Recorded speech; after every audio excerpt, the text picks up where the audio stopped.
દાંતા તાલુકાની હળાદ ગામની સ્વામી શ્રી ઉચ્ચતર માધ્યમિક શાળા, અરવલ્લી કન્યા શાળા અને ગુજરાત વિદ્યાપીઠના સંયુક્ત ઉપક્રમે ગ્રામજીવન સ્વાવલંબન યાત્રા 2025 યોજાઈ. ગુજરાત વિદ્યાપીઠના કુલાધિપતિ શ્રી અને ગુજરાત રાજ્યના રાજ્યપાલ મહામહિમ આચાર્ય દેવવ્રતજી અને કુલાધિપતિ શ્રી ડોક્ટર હર્ષદ પટેલના માર્ગદર્શન હેઠળ તારીખ 10/11/2005 થી 15/11/2025 દરમિયાન ગ્રામજીવન સ્વાવલંબન યાત્રા 2025નું આયોજન કરવામાં આવ્યું હતું,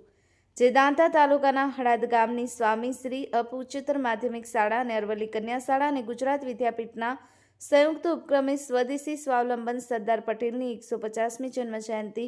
નાટક સંમેલન અને વંદે માતરમની રચનાના 150 વર્ષની ઉજવણીના ઉપક્રમે શાળાના વિદ્યાર્થીઓ માટે જુદા જુદા કાર્યક્રમોનું આયોજન ટીમ લીડર નયન જોશી, વિદ્યાર્થીઓ રાઠોડ, મિત્તલ ઠાકુર, જીલ સોમપુરા, શર્મિલા સોલંકી અને પીએચડી સ્કોલર ઉષાબેન જાની દ્વારા કરવામાં આવ્યા હતા. આ કાર્યક્રમમાં ગુજરાત વિદ્યાપીઠના ભૂતપૂર્વ સ્નાતક શ્રીમતી ભગવતીબેન પરમાર અને શ્રી હરેશભાઈ પ્રજાપતિ ઉપસ્થિત રહ્યા હતા અને જેઓને તારીખ 6 અને 7 ડિસેમ્બર 2025ના રોજ યોજાનાર સ્નાતક સંમેલનમાં આમંત્રણ આપવામાં આવ્યું હતું. ચંદ્રશેખર ભાવસાર સાથે Sharmilaben Solanki, the news of Gujarat, Danta.